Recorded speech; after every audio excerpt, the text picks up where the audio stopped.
Hello, filthy movie lovers. My name is Gentry Austin. And I'm Casey Scott. And we're the hosts of the Sin Syndicate, film podcast for something weirdos, anti-criterion bros, and Joseph Sarno aficionados. Join us semi-weekly as we peer into the adults-only theaters and sticky-floored cinemas of the golden age of sexploitation, when the morals were loose, the laws were murky, and the intercourse was all simulated. Find us now on the Someone's Favorite Productions podcast network.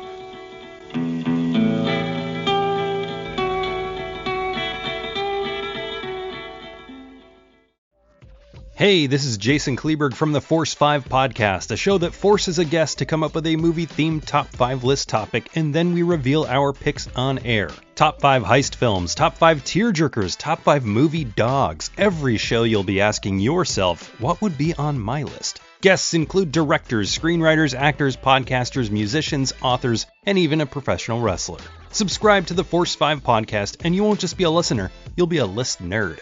The Force 5 podcast, available wherever you're listening now.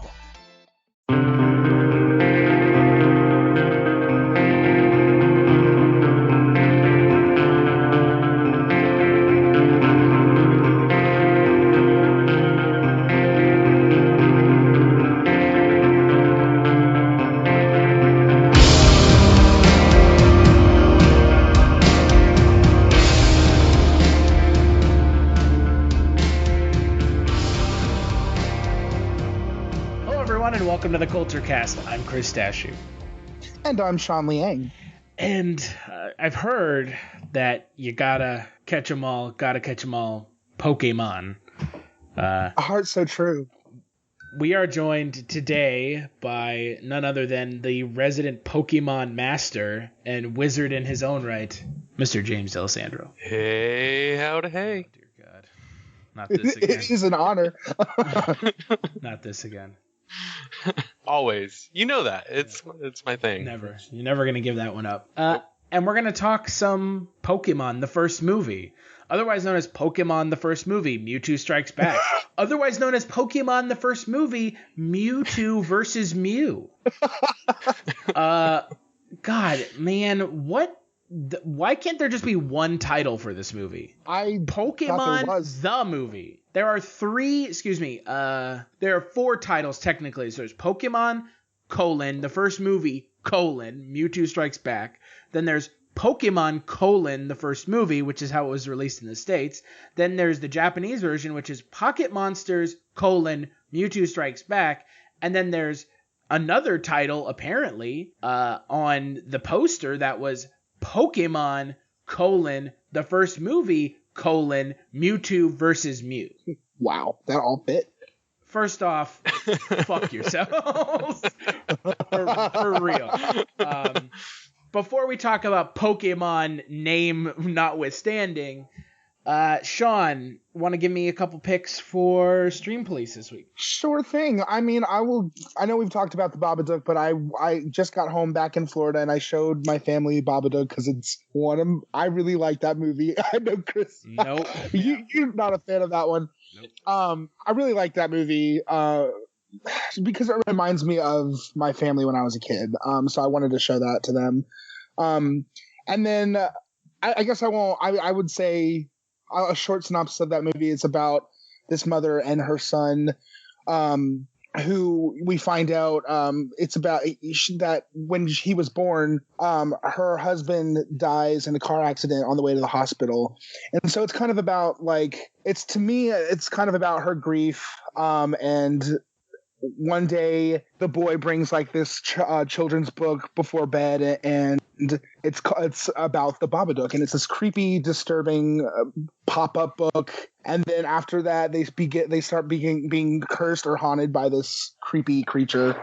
It's a terrible description of that movie, but I like it. Check it out. It's an Australian horror film. I really enjoyed it. And then the other one I guess I'll bring up is Black Mirror. I don't know if we might have mentioned that before, but I really like this series. It's a I'll read the sentence from Wikipedia. Black Mirror, it says it's a British television series that features speculative fiction with dark and satirical themes that examine modern society, particularly with regard to the unanticipated consequences of a new technology. So it's really focused on sort of like the terror of modern technology. And I think that's pretty cool. The first episode, the president gets like harassed online, essentially forcing him to copulate with a pig on live television. And if that's not enough to watch a series, then I don't know what is. Wow, I'm sold. I mean, it's essentially technology version of Tales from the Crypt. Yeah, it's a very... I really like it because it doesn't seem like as much of a horror series as it really is. Right. Oh, what have I been watching? I've started watching The Strain on Hulu, which is how is it? Pretty good. I mean, I read the first book in the series and I enjoyed it, so we'll see how the series... I know that the series, from everything that I've heard and have talked to people who watch it, it has some pacing issues, which, I mean, I get that. A lot of shows have pacing issues, especially if it's more than like 10 episodes. Not everything is fucking Game of Thrones where there's 10 episodes and, it's pretty... jam-packed with action every episode. Yeah, something is happening every episode, and there you go. So, and it's a good show. It's about like a vampire virus that takes over New York, and there's a lot more to it than that, but that's just kind of the main gist. A vampire virus takes over New York, and a couple CDC people try to stop it, and that's kind of the pitch of the show. It's all right, I like Corey Stoll, who's in there. He's from House of Cards, and he also played Yellow Jacket in Ant-Man. So he rocks a really god-awful wig in the first season, like hilariously misplaced looking wig, because he's obviously a bald guy in real life, and he looks ridiculous with this like long hair wig on. So nice. Yeah, it's pretty great. What else have I been watching? I mean, not a whole lot, really. I've been super busy, so I watched a little bit of some more stand-up on Netflix. Watched the David Cross stand-up. He's pretty funny. His shit's super dark, though. I mean, like, real dark. Like, it would probably upset a lot of people if they watch it, and they're just like, oh my god, this is really, like, dark and not funny. It's a lot of, like, anti-humor. But he's pretty funny. And like every comedy special on Netflix now, they're always like, and how about that Donald Trump? Like, Jesus Christ, it's been 2 years going now. So, fuck. What about you, James? You been watching anything on Netflix or Hulu or any of those streaming services? I have not. I have unfortunately been adulting a little too hard lately and haven't been able to watch outside of a few episodes of Futurama. Not really. You've been, and I'm going to say this, you've been hashtag blessed with real life. For sure. Words? For sure. Can confirm. James is the only adult here, so rip. Oh, God. That's what they keep telling me, but right. I don't know if it's true. Well, if you haven't watched anything on the streaming services, shall we talk about Pokemon the first movie, Mewtwo versus Mew, Mew Returns, Strikes Back? Pokemon the first... New Hope? Right. Pokemon the first movie, The Mewtwo Awakens. God. Film came out in 1999 in the States, 1998 overseas in Japan. It is a film that continues the original Pokemon series that aired in the United States in the late 90s. It is based off of, obviously, with Video Game Month this month, based off of the award-winning hit Pokemon video game franchise. The IMDb synopsis for the film is, scientists genetically create a new Pokemon, Mewtwo, but the results are horrific and disastrous. To the stadium. Get ready for the ultimate showdown. Mew versus Mewtwo. Bring all your skill. Bring all your courage. The Pokemon match of all time is here.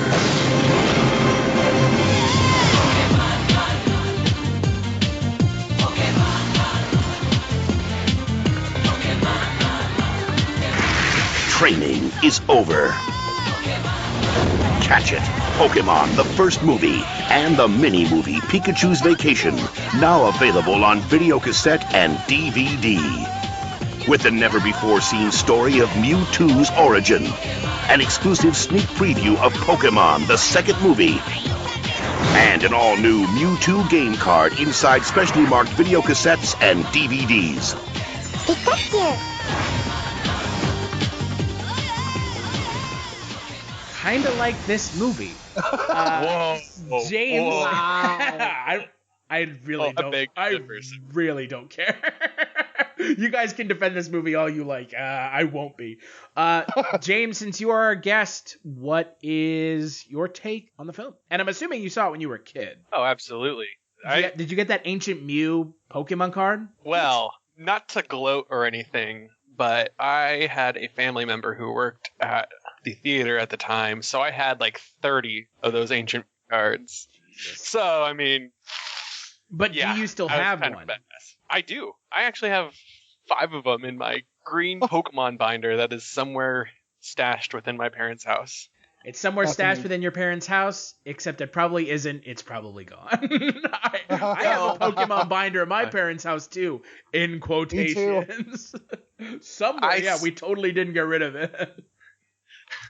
Oh, my mom told me she gave mine away. Aw. Yeah, I was like, oh, okay. So much for them being valuable one day. They're valuable to somebody. Yeah. My holographic Charizard would not be very happy about that. Ooh, I'm jealous. Yeah, I was kind of a big deal when I was 10. So. Well, speaking of big deals, what did you think of this 74-minute quote-unquote movie?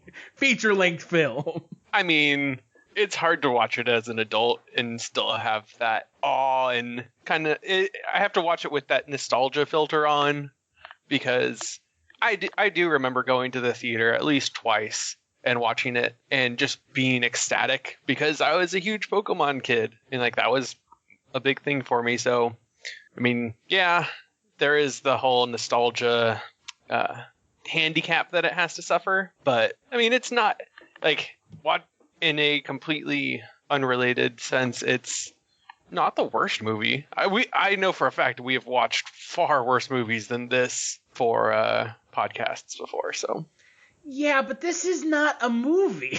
It is barely a movie. Barely. Okay, this was before every movie was a 3-hour long. No, but that's not the issue. There are other animated movies out there that are feature-length films. And this is not a feature-length film. I'm sorry. This is over 74, an hour. This is 74 minutes, and it barely gets the 74 minutes. But you forgot about the little mini cartoon before the movie, because I had to rent this one because I can't find my VHS, and I realized that they didn't. They did not have the opening scene. You know what I'm talking about? I forget. It's like the race. Yeah, the little Pokemon exactly thing. That totally adds 15 minutes, giving it that full 96-minute movie. Oh, I didn't. My version didn't even have that. So mine did. Yeah, I had to rent the one that didn't have it. So. Oh yeah, no, I remember it because it was on the Pokemon soundtrack. Exactly. Which, by the way, we have to talk about. Oh yeah. Oh yeah. Some of the songs in this movie are quite good. Amazing, you mean? Yes. Dear God. Sean, so what did you think of the film? Well, if you can't tell, look, I really like this movie. Here's the thing. When Pokemon first started happening in America, I was a child and I totally was against it. I was very, I don't know. I stuck my nose up at Pokemon intensely until my friend dragged me to the movie.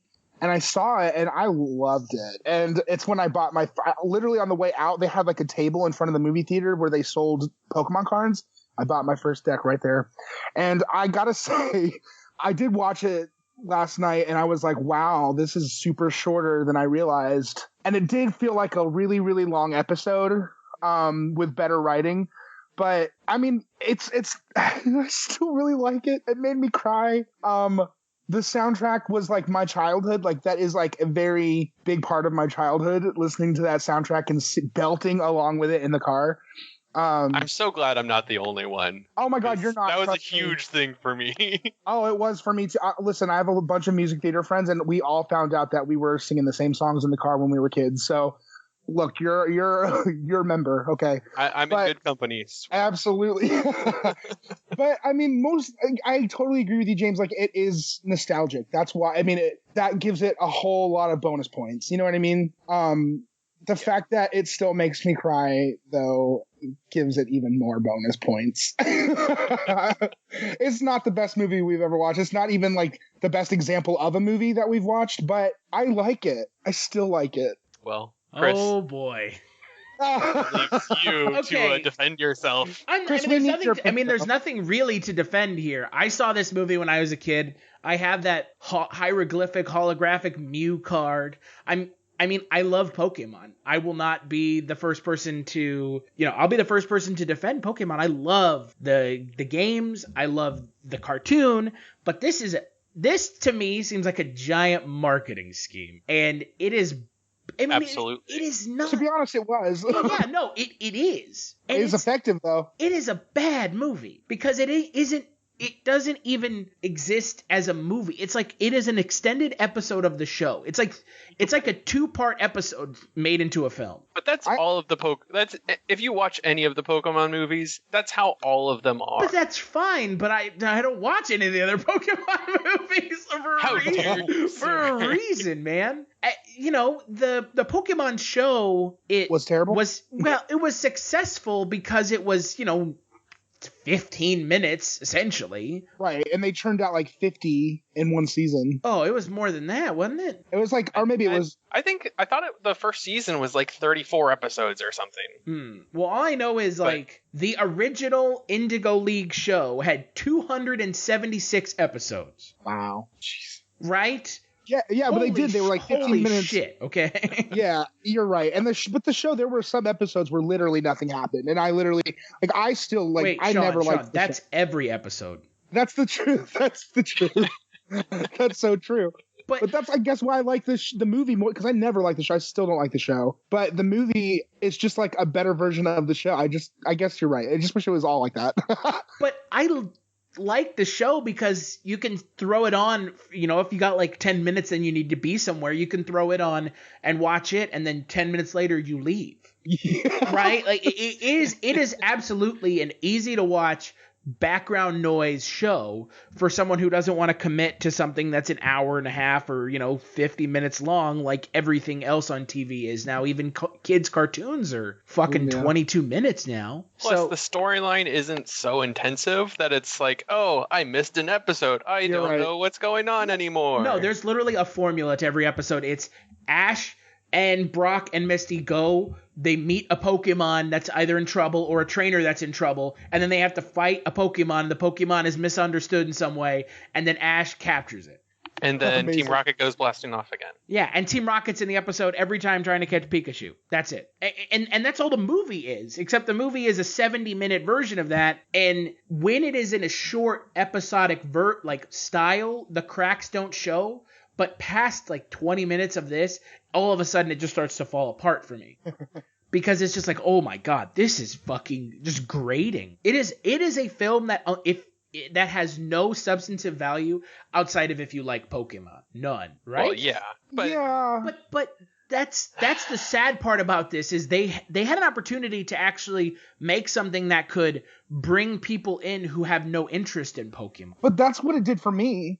I mean, totally. I don't think that was. I don't think you should attribute it to the movie. I think you should attribute it to you being stubborn about Pokemon. Well, I think, and here's why I totally agree that it's a marketing scheme, because I noticed that this time too. And because I was like, well, why did I not like Pokemon until I saw this movie? And part of it is that I'm a super easy sap, and I love story regardless of it, whether it sucks or not. But I still am moved by the ending of this movie, and I think it's enough to draw in a family audience, because it's something, and that's the little extra that it does that I guess the show's never. I mean, people had emotional reactions to episodes like Bye Bye Butterfree, but I don't know, there's something that is very introductory. Like it introduces a Pokemon battle. It introduces pretty much as many Pokemon. They squeeze in as many Pokemon as they can. And I don't know. I guess the battle it kind of, to me, was sort of a summary of, this sounds ridiculous, but of like the human and Pokemon relationship within the world of Pokemon. And I thought that was important, especially for it being hashtag the first movie. It was a really great starting point for a lot of people who didn't know anything about the show before, or, you know what I mean? Like, I think that's where I would say, even if it totally was a marketing scheme. But and Chris, I mean, I feel like Chris is missing the point that this is a children's show. Like, this was specifically that's fine. But how many of those kids honestly kept their attention span in this movie? I'm sure a significant number of them, based on how popular. Are you though? Are you? But the problem is there's like kid shows that are good, and then there are kid shows that are like, I love the show. The movie is not the show. The movie is not good. So you didn't like good. when you were 10 or however old you were when you saw it, you didn't like this movie? I probably loved it when I was a kid. Okay, see, and that's maybe I can't remember. I can't remember 20 years ago now. Yeah, but you have some level of recognition of this movie. You have a very basic. I remember enjoying this movie. I can tell you this much: I never owned this movie as a kid after it came out on VHS.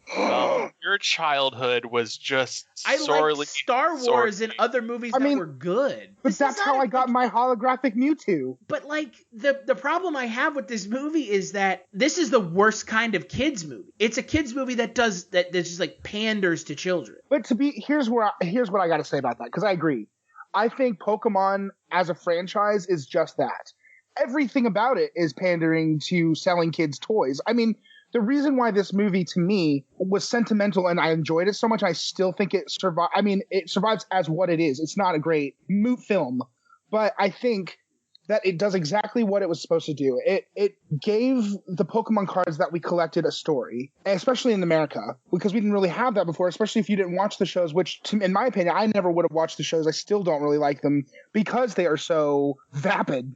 Like, they literally are not, like, 15 minutes of... Yeah, but 15 minutes pictures. Of vapid is better than an hour. Yeah, but it... And there are good episodes of the show that are written well. This movie is not even well written. It's like, here's Mewtwo and Mew, and then at the end their memories are fucking erased. Convenient movie. That nothing. On top of that, nothing that happened in the movie mattered. Yeah, that does bug me. I hate it when movies do that. But by the way, completely erased. Like, that to me is the most insulting part of this movie. Yeah, no, I agree. I totally agree. It's not. We're gonna erase their memories at the end, so none of this matters. We come to this gigantic emotional epiphany for Mewtwo, where he's like, well. But you care about Pokemon. I guess we can live together, which is like the quickest epiphany ever for a character who was gonna kill everyone in the world. But fine. And then maybe I won't. And then he's like, but you know what? Fuck you guys. I'm gonna erase your memories. And it's like, man, you just took this any goodwill that this movie had with me, and you completely flushed it down the toilet, because nothing like in the episodes of the show, things do happen, and then in this movie. What you're expecting in a theater, you're expecting to see a story arc from beginning to end, and then at the end it's just, and our memories are wiped, and that's it. I thought I saw something flying into the clouds like I saw in the first episode of the show. It's like, what the fuck? I totally give you that one. I can't say I agree with that. I will concede that point to you. That in itself defeats the purpose of the entirety of the film. The whole film is negated. It's negated so far as it actually being meaningful to the story of Pokemon. Yes, right. I will agree. But that's not what it was made for. I would say part of the reason it was made was to further the story, is it not? It was clearly no, because they wiped their memories. So oops. Exactly, no, it wouldn't have. It was. I mean, that's the entirety of Pokemon, though. It is one massive marketing effort to sell stuff. Absolutely, like that's the entirety of its existence is sell stuff. Yeah, but that's a cynical way of looking at it. If we remove the cynical commercial nature of Pokemon and look at this as a film, is this successful as a film? I think it's successful as a companion film to what Pokemon is, which what it really was a card game, a collection that you collect. And I think it's it's like, if honestly, it's like, I feel like Magic the Gathering could do the same thing, or if it hasn't, you know what I mean? It is every fantasy movie. But I think with Pokemon, the reason people liked it wasn't because it was a good story, but it was or a good movie, but because it gave the cards that they're collecting a little bit more emotional connection. Yeah. Does that make sense? I think it gives them a little bit more backstory, and it's more supplementary material than like an actual, this is what we're actually working on versus like, this is what you should be paying attention to versus this is the what cards it's about. and everything. Exactly. This is how you know how Mewtwo exists. This is why this part of the story is important, or this is why these Pokemon are important versus... That, for me, was the only successful part of this film, was the story of Mewtwo and how Mewtwo came into existence. I mean, it's basically a very long exposition arc. Yeah. I don't remember. Does Mewtwo come back at any point in the show? Yeah. I think he has another movie later on in the series. What does he? Mewtwo Strikes Back? I think Mewtwo Returns. This is Mewtwo Strikes Back. Oh, that's right. Which, by the way, makes no sense if you think about it, since when did Mewtwo strike the first time? Well, exactly. he's striking back because he was made. He was struck by being made against his will. Having no purpose. I'm just telling you what the story how the story explains. He's striking back at humanity for being shitty to Pokemon. Yeah, that's what it was to me. The real story is that are Pokemon our friends, or are they just our slaves? And it turns out they're our friends, so we should go collect them all. Yes, nothing says friends like slavery, right? Tears bring him to life. Tears. That's kind of the fucked up part about all of this Pokemon stuff, right? Is that the Pokemon are essentially like monsters that we keep in like little cages that do our bidding. Well, just like our pets. I mean, there's definitely a little metaphor there. We don't make our pets fight one another. Well, some of us do, but not all of us. Not all of us do. But I don't want to speak for humanity as a whole. But why does the caged rabbit shit all over the place? The caged, the caged electric mouse, Pikachu. Yeah. Exactly. So the story and its failings notwithstanding, and everyone being cynical about what Pokemon's purpose is. That's what Mewtwo's. Yeah, everyone's purpose is to sell fucking toys, okay? We got it. I mean, hell, they re-released this in theaters not a month ago. Did they really? Yeah. I guess it was a little over a month ago. November 1st, they re-released this to commemorate the 20th anniversary of Pokemon. Can you imagine going and watching this in theaters now? Yeah, I totally would. Oh, I went to see Space and I think that's why I wonder if they would put up a lure on the movie theater you went to. Rip. Oh, they have to. Amazing idea. If they didn't, someone was failing at their job. Yeah.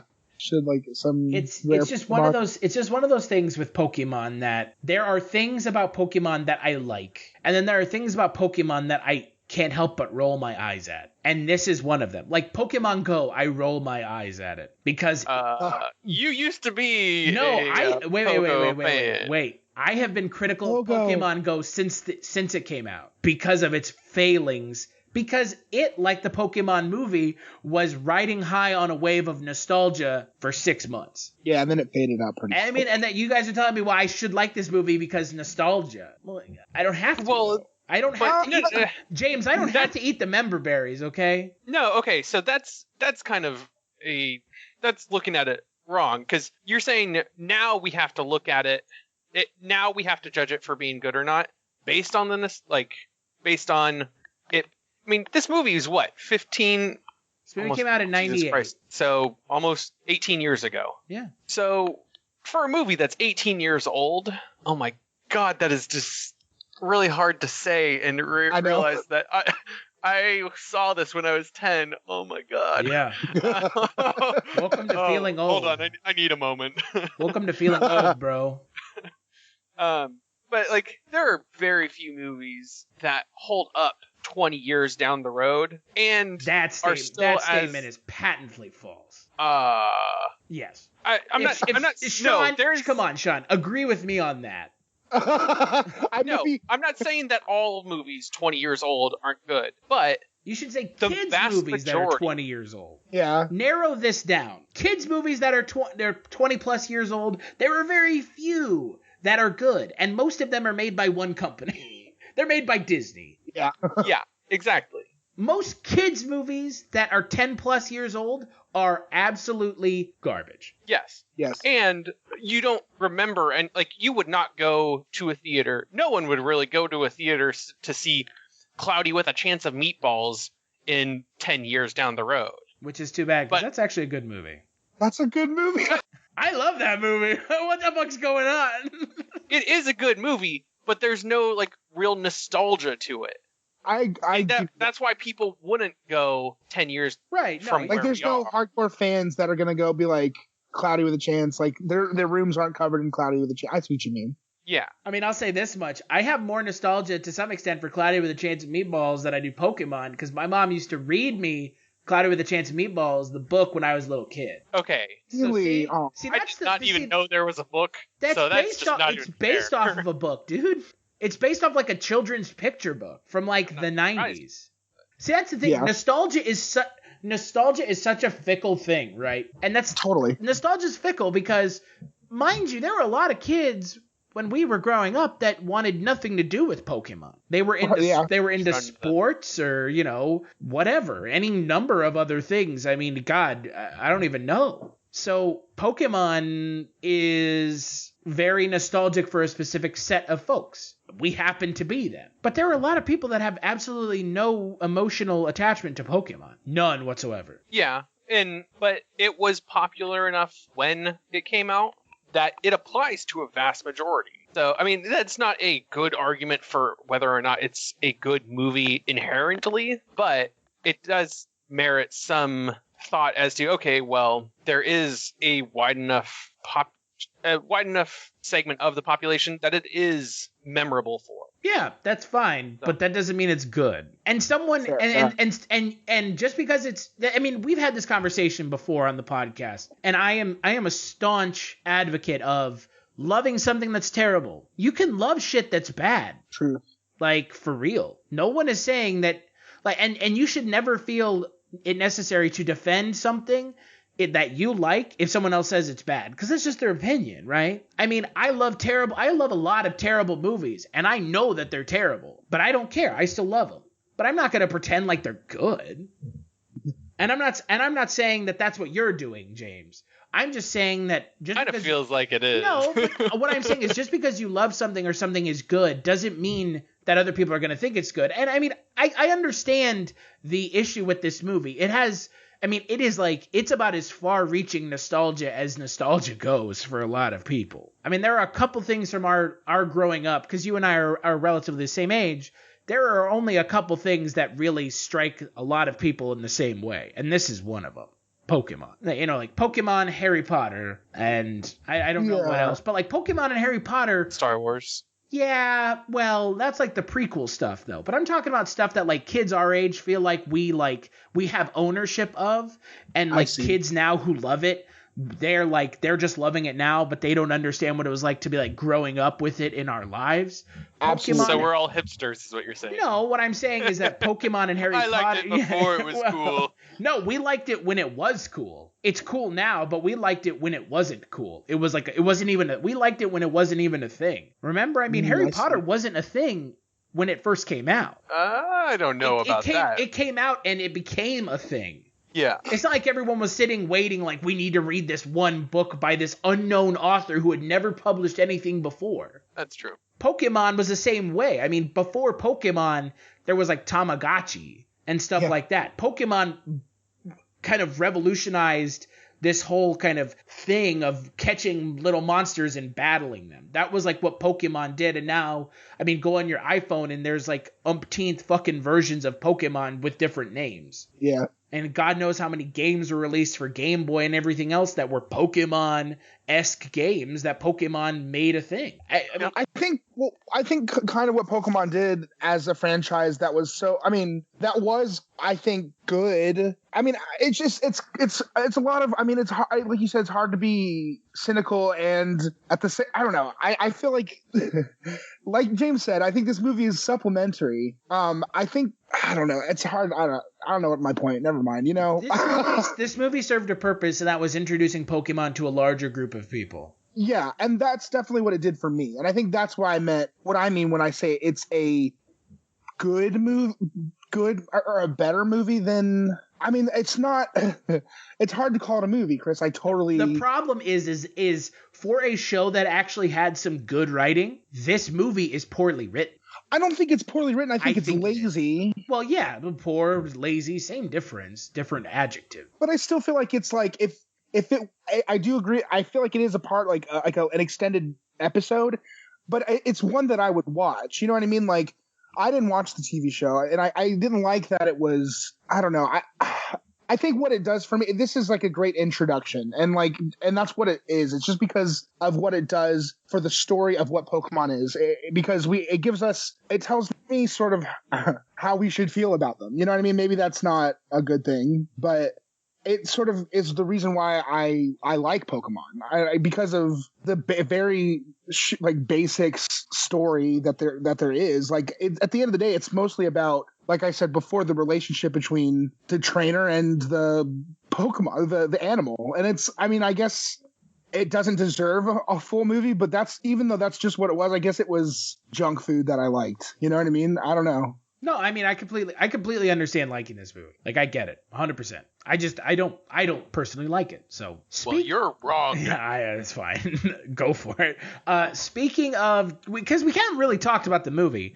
What do y'all think of the voice acting in the film? Actually, let's talk about the movie. Let's talk a little bit about the actual film, as opposed to the socioeconomical standings of Pokemon. What did you guys think of the voice acting? Because I think the voice acting, if anything, still holds up for me. I agree. Honestly, that wasn't even something I really thought about. So I mean, I guess in that aspect, it must be pretty good if I'm not even aware that it would kind of be an issue.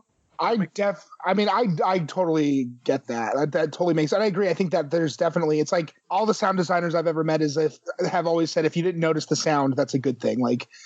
But I was paying attention, especially like the Pokemon voices particularly, because I think it's pretty impressive to convey a lot of a range of emotion with one sort of word or phrase. With one sound. One sound, exactly.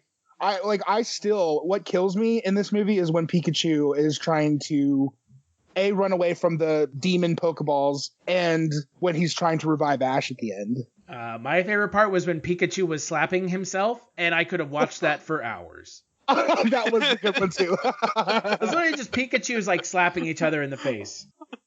That was great.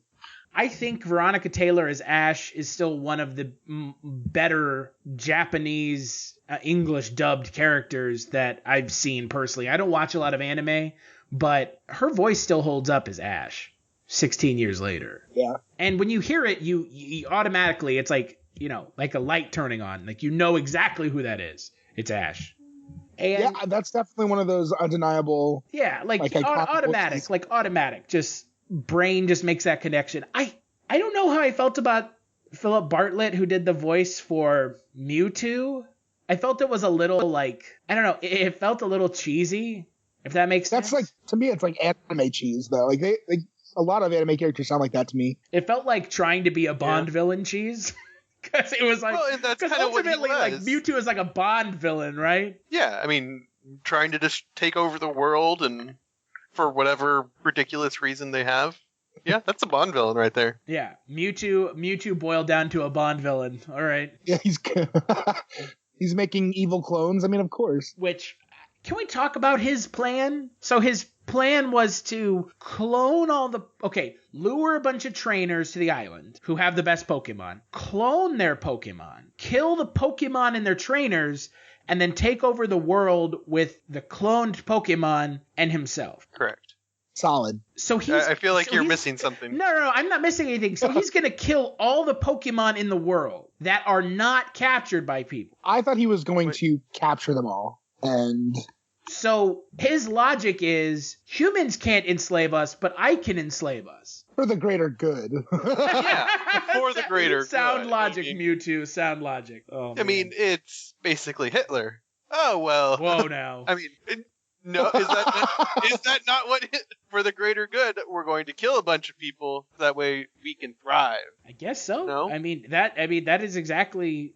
But that's what I didn't know. Is he going to take those wild Pokemon captive, or? I mean, my impression was that he was going to kill off humanity, so that way Pokemon weren't enslaved by. Okay, so he's just going to kill humans. That's and all of the Pokemon allies. Yeah. Well, speaking of things in this movie that are astounding, I think the one thing we do need to talk about is Ash dying, in quotations. Turning into stone because he gets in between Mew and Mewtwo fighting. And then the Pokemon cry him back to life. Yep, sounds about right. Yep, well, good night, folks. I mean, man, that's like the one joke I can't not keep making about this movie is the Pokemon cry him back to life. It's pretty funny. I don't even remember in the show Pokemon Tears having any sort of powers. The only time I remember it ever having anything to do with anything was in this movie when there's like that kind of like side comment about how the Pokemon cried during the terrible storm after the storm and they brought all the dead people back to life. I totally missed that. Oh, I think I remember what you're talking about. Yeah, they're like, oh, this is the worst storm we've ever seen. Except for the last storm that destroyed the whole city and the Pokemon somehow brought everyone back to life with their tears. Yeah. Interesting. I guess that does make a little bit more sense then. I mean, it doesn't make any sense because I don't think they ever revisit the Pokemon crying, bringing anything back to life ever as a thing in the show. Well, you wouldn't know because you haven't watched any of the other Pokemon movies, sir.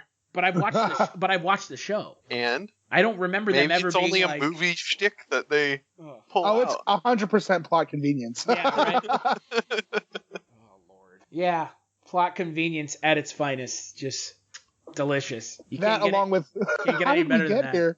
Yeah, well, that and then them getting their minds wiped at the end, which is just, all right, sure, okay.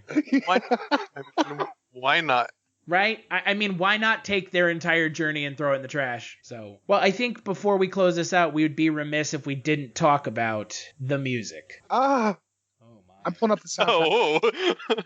I'm pulling it up right now. Calm down, Sean. So many iconic songs on that soundtrack. Are you kidding? Oh, Pokemon theme, Don't Say You Love Me. It's like the 90s in soundtrack form. Christina Aguilera, absolutely. Britney Spears, 98 Degrees. Isn't Alanis Morissette on there? No. JoJo. Yeah, Blessed Union of Souls, who made the song when the Pokemon are fighting each other. Yes. Brother. My brother. Oh, I just got chills. Like, that was such a thing. What are we fighting for? What are we fighting for? Like, oh, good Lord. Amazing. Do you know, fun fact, what this film reached on the Billboard 200? Ooh, I have no idea, actually. The album for Pokemon, the first movie, Mewtwo Strikes Back, Mewtwo Returns, Mewtwo vs. Mew, it reached 8 on the Billboard Top 200. Yes.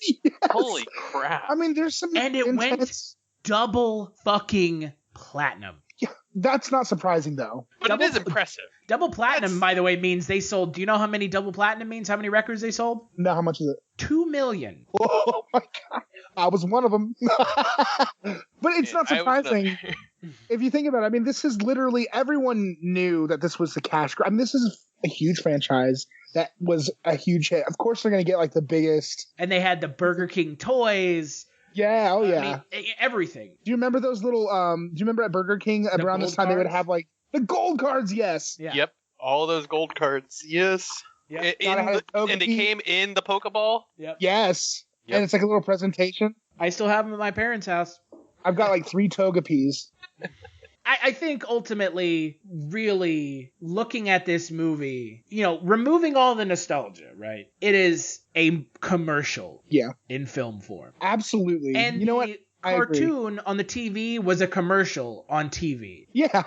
That's a little cynical, Chris, don't you think? Watch what I'm saying. removing the nostalgia, it is. I mean, that's about as cynical as you can get. Yeah. Truly, but it's also there's some reality in that. I mean, I totally think that that's true. Yeah. I don't think that's necessarily a bad thing, but it's definitely there's a lot of truth in that, I do find it funny though that this whole movie is about how Ash doesn't want to fight with anybody.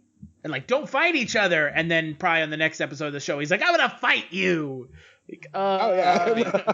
Yo, Seeing as how, that's the premise of the show is fighting. It's a little strange that he's all of a sudden like a pacifist. No, you can't fight. The only person that can fight Pokemon is me with my Pokemon and balls fighting you. You can't fight each other without us. You are taking us away from this equation, and that is not okay. I mean, that is essentially Ash in this movie. Well, okay. Yes, but Mewtwo was going about fighting in the more, I'm going to kill you dead, and that's the end of the fighting. Whereas they're fighting, it's a competitive sport rather than I'm going to kill you as the intention. Right, we're talking the difference between boxing and gladiators. Yeah, exactly. Fair enough. But it's still funny. Ash is like, we can't fight now. Not this time, I think that was funny. I also thought it was a little ironic that it opens with him destroying his teammate in a little battle. And he's like, because I remember at the end of that little battle with that musical underscore, the other trainer, that random trainer, was just devastated, and it just kind of reminded me of that. I just thought that was a little strange. Yeah. Oh, I mean, yeah. Let's just open on him completely destroying 6 Pokemon and this guy's life, apparently, who just looks like his house just burnt down. Oh God, what am I going to do? My children won't eat this week. Oh, my wife is going to kill me. This is going to be it. She's going to leave me now. And then him going, oh, no. No one can fight anymore. Stop the fighting. Yeah, it's a little absurd. Yeah.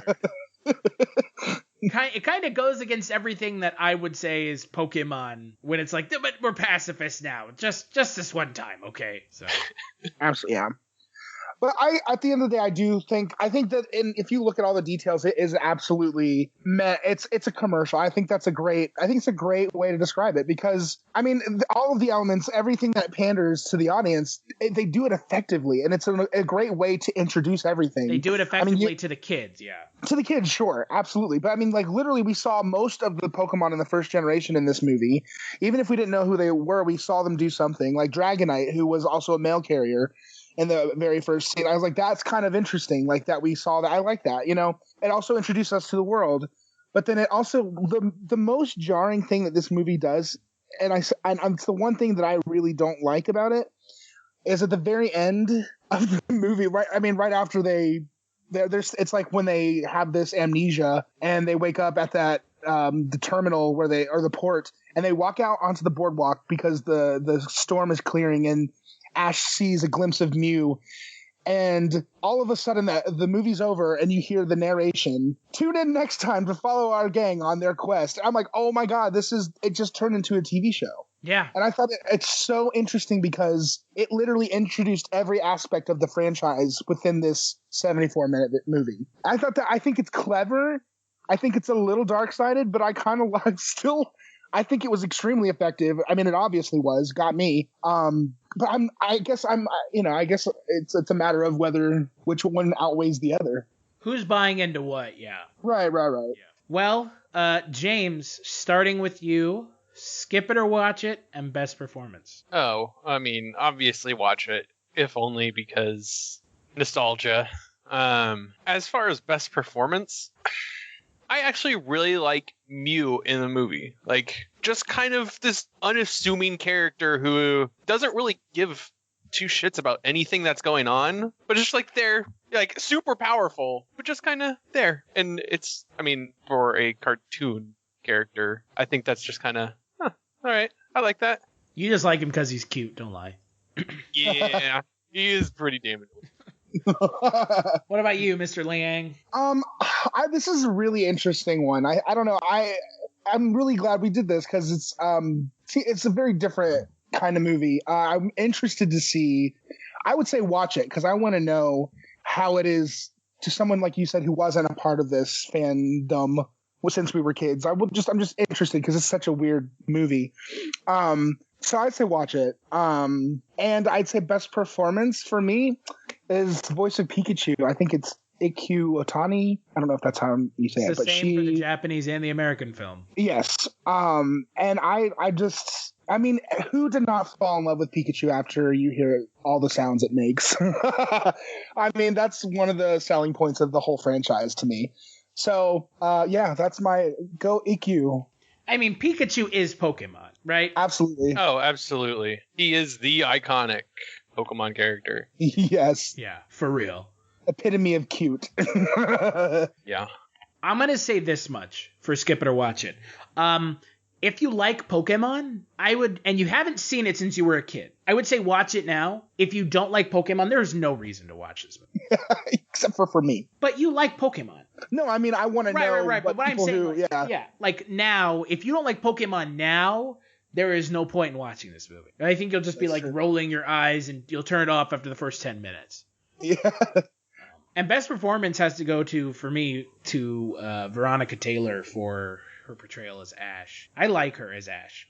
I think she's good as Ash, and I think that her voice, like I said before, is so iconic as Ash. Yeah. That whenever I hear her voice, even in other things that I've heard her voice in, it just makes me think of. And I think as a voice actor, that makes you a very successful voice actor. So I totally agree. Yeah, there's several that I can think of, but like at the end of the day, there's only a small list of those people, and that's an accomplishment for any voice actor. Yeah, I do like though, and I don't know if you know this, Ash's name is not Ash in Japan. Ooh, Ash's name was given an American name for the American version of Pokemon. Do you know what Ash's name was in Japan? Not me. Satoshi. Okay. Satoshi? Not Ash Ketchum. Ketchum. What? Not gotta catch 'em all, dude. Gotta catch 'em all, Pokemon. What do you guys think this film has on Rotten Tomatoes? Oh boy. Oh, this is gonna be good. Oh God. Well, I can guess now. What do you think, James? I'm saying probably like a 6-2. 62? That's what you're going with? 62? That's what I'm going with. I'm gonna guess. Ooh, that's tough. I'm gonna say like 20. 14%. Audiences other than children will find very little to entertain them. Yeah. How dare they? How dare they say only children would like this film? How dare they? Oh, Lord. Yeah, no. I'm not surprised by that. Yeah. Yeah, that's...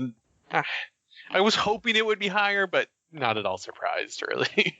Critics tend to be very critical about stuff like this, especially when they're probably forced to watch this movie for no reason other than it's a big, Well, I mean, our parents... big-ass intellectual property. That's right, yeah. Our parents always hated Pokemon. I'm like, whose parents didn't hate Pokemon? Come on. Yeah, because... Actually, I think it kind of grew on my parents just because I was a huge fan. It. And then my little brothers became fans, and then like it kind of became like a thing for the family at some point. But I can't mention Pokemon from South Park. And just like that sort of satire. Being totally representative of how our parents felt of Pokemon. Yeah, that's probably fair. Oh, my parents could care less. I know that much. I'm sure when my parents took me to see this movie, they were just like, fuck, can this be over now? Please? They're just like, thank God it's only an hour. Yeah, right. Right? For real. So there's the silver lining. For real. Yeah, for us, it sucks. It's only an hour. But for them... Oh, thank God it's only an hour. Thank God it's only 74 minutes. Jesus Christ. Yeah. Well, Sean, before we talk about this Thursday's Kulturecast, anything you want to plug? Not yet. I'm excited for the new year, though. Happy holidays. Early, I guess. Still early. I'm just home, so I'm on holiday. Nothing new. As always, you can follow me on Twitter, though. I'm Shonifer, and on Facebook, I'm Sean Liang. And you can follow me on Twitter at Kulturestash. And if you like what you're hearing now, head on over to cultureshock.com/Kulturecast. Check out 100+ episodes of the Kulturecast. We're also on iTunes, Stitcher Radio, and Mixlr, where we live cast our Kulturecasts, which is always fun. You can take part in the podcast and tell us if we're doing a bad job or not. Or tell me if my opinion on Pokemon is wrong, which, no one else had to do that. You guys did that today for me. Wovoka.bandcamp.com is where you can check out our friends over at Wovoka. They provide the intro-outro music for the Kulturecast. That song is Lament off of their first album, Sorrows, and you can get it over at wovoka.bandcamp.com. Patreon.com/culture_shocked is where you can go to kick a couple dollars our way so we can keep the lights on over at 0069 Culture Shocked Tower. It is neither free nor cheap to keep the lights on. Big thanks as always to James for sitting down and talking with us and suffering through my terrible opinion on Pokemon. Always a pleasure to talk with you, gents. And this Thursday we're going to be talking about Silent Hill from 2006. It is something for sure. Sean will not be joining us. I'm really disappointed too. I will be joined, however, by good friend of mine and horror fanatic, Mr. Eric Niss, the guitarist of Wovoka. So make sure to check that one out.